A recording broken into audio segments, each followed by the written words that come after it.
Orang itu tidak ada yang mengunggulinya kecuali orang yang datang dengan zikir ini lebih dari 100. Ini wasiat dari Nabi kita yang tercinta Muhammad sallallahu alaihi wasallam. Zikir ini siapapun bisa mengistiqamahkan. Orang sehat bisa, orang sakit bisa, orang kaya bisa, orang miskin.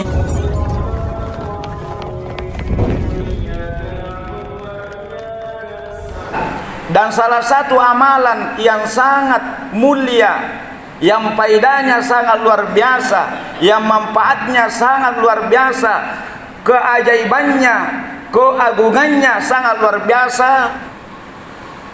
Karena yang miskin bisa jadi kaya, hadirin yang dimuliakan Allah Subhanahu wa taala.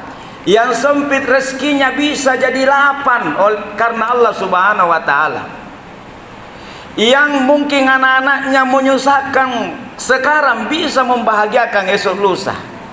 Jadi zikir ini insya Allah apa yang kita minta di dalam doa fid dunya hasanah ada di zikir ini.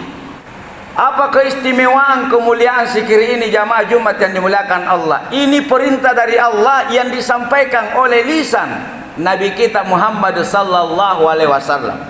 Beliau bersabda, barang siapa yang mengucapkan atau menzikirkan atau melazimkan, mengekalkan, yaitu kalimat la ilaha illallah wahdahu la syarikalah, lahul mulku wa lahul hamdu wa huwa ala kulli syai'in qadir. Siapa yang membaca zikir ini setiap hari 100 kali. Yang pertama, kanat lahu adalah asyri rakabatin. Orang itu sama dengan seperti telah memerdekakan 10 budak.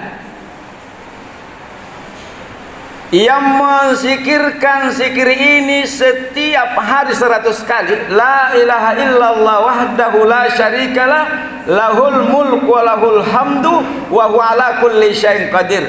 Maka orang itu di sisi Allah Subhanahu wa taala seperti orang telah memerdekakan 10 budak. Sehingga banyak ulama yang mengomentari hadis ini, hadirin. Di zaman Nabi ketika budak mau dibebaskan, itu bukan dibebaskan begitu saja, harus dibeli. Bilal bin Rabah dibeli sampai 30 ekor unta. Jadi anggaplah satu budak, hadirin, itu harganya ya 1 ekor 50 juta. Kalau 30 ekor di atas 1 miliar. Maka orang yang senantiasa membaca zikir ini setiap hari tidak pernah alpa. Maka saya bisa berkata, demi Allah, Allah akan memberikan rezeki tanpa usaha. Ini termasuk rezeki lijal bil rezeki. Yang berdagang akan lancar dagangannya. Yang berdagang akan dijaga dari penyakit-penyakit iri hati dan dengki serta ain, sehingga dagangannya bisa laris. Jamaah Jumat yang dimuliakan Allah Subhanahu wa taala. Bayangkan setiap hari kita diberikan karunia oleh Allah seharga dengan 10 ekor onta. 5 miliar, hadirin. Cuma kebiasaan kita dari orang tua kakek, kalau kamu tidak bekerja kamu pasti miskin. Itu salah. Ada rezeki yang Allah berikan kepada siapa saja yang berusaha berdagang. Orang kafir dikasih, kafir berdagang dikasih untung, muslim berdagang dikasih untung. Tapi ada satu rezeki, hadirin, namanya rizqul mau'ud. Rezeki yang dijanjikan oleh Allah, yang Allah berikan orang itu tanpa bekerja, min haitsu la yahtasib. Salah satu amalannya zikir ini. Yang kedua, khasiatnya jamaah Jumat yang dimuliakan Allah Subhanahu wa taala. Wa kutibat lahu mi'atu hasanatin, dicatat padanya 100 kebaikan. Kita tidak bisa melakukan 100 kebaikan hari itu, hadirin, bersamaan dalam 1 menit, dalam 10 menit. Lantas kita mengerjakan 100 kebaikan. Tetapi dengan zikir ini insyaallah mungkin cuma 10 menit atau 5 menit. La ilaha illallah wahdahu la syarikalah, lahul mulku wa lahul hamdu wa la kulli syai'in qadir. Maka dicatat kita saat itu melakukan 100 kebaikan. Yang ketiga, kata Nabi sallallahu alaihi wasallam, wa muhyat anhu mi'ata sayatin, dan dihapus 100 dosanya, dihapus 100 keburukannya, dihapus 100 malapetaka. Makanya kalau sering ada masalah, pekerjaan tak bermasalah, keluarga tak bermasalah, di rumah sering banyak yang sakit berganti-gantian, periksa zikir ini. Ini salah satu tolak balanya jamaah Jumat yang dimuliakan Allah. Jadi bukan hanya dosa yang dihapus, semua keburukan yang berjumlah 100 jenis hari itu Allah akan jauhkan. Yang menghadirkan musibah Allah. Dan Allah berfirman, ud'uni, berdoalah kepadaku, berzikirlah kepadaku, astajibul lakum, akan kuberikan kau. Yang menyuruh kita berdoa Allah, yang berjanji mengabulkan Allah. Kenapa tidak mau yakin? Caleg saja hadirin berjanji sama kita, nah kita rela mati-matian bela dia. Itu pun baru berjanji. Janjinya manusia beda dengan janjinya Allah. Ud'uni, minta kepada saya, kata Allah. Astajibul lakum, akan kuberikan. Jadi kalau ada masalah kita kurang sukses, berarti ini satu yang harus diperiksa. Pendidikan, ijazah ada 3 macam, tetapi susah dapat pekerjaan. Periksa ini, ud'uni. Berdagang tetapi selalu rugi. Periksa ini, bagaimana kita kencangnya doa kita kepada Allah, minta kita kepada Allah.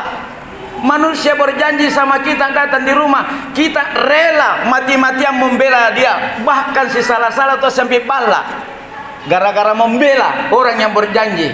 Minta kepadaku, akan kuberikan. Yang ketiga jamaah Jumat yang dimuliakan Allah, khasiatnya zikir ini sungguh luar biasa.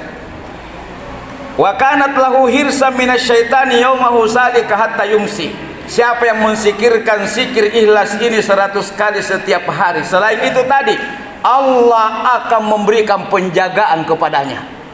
Dijaga dari setan, dijaga dari jin, dijaga dari seluruh makhluk yang akan berbuat jahat, baik yang nampak maupun tidak nampak, sampai sore hari.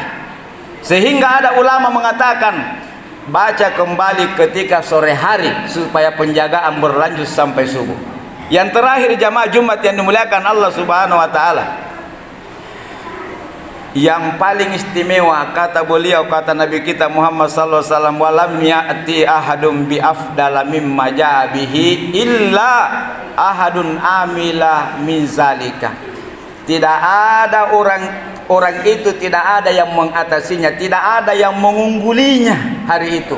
Orang itu dari segi amal kepada Allah, dari segi zikir kepada Allah, dari segi bekal-bekal terbaik menuju kampung akhirat, orang itu tidak ada yang mengunggulinya kecuali orang yang datang dengan zikir ini lebih dari 100. Jamaah Jumat yang dimuliakan Allah Subhanahu wa taala, ini wasiat dari Nabi kita yang tercinta Muhammad sallallahu alaihi wasallam.